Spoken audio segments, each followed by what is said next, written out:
I used to tweak my lower back all the time until I started doing slow and controlled Jefferson curls on a slant board. You can elevate your toes on any device, but I find a slant board makes it pretty easy to do so.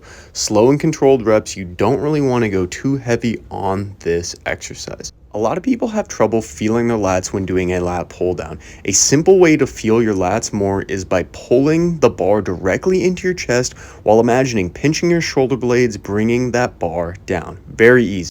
Now, a lot of people use way too much weight when doing this exercise.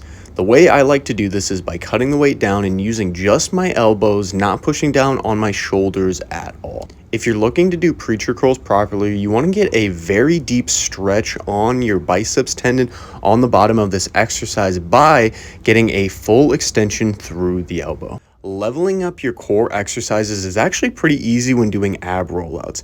If you don't have this type of equipment, you can also use a barbell with some weights or without weights in addition to this. A really fun cardio weighted exercise is with a very light weight plate where you'll tap it to the ground and reach it to the sky back and forth.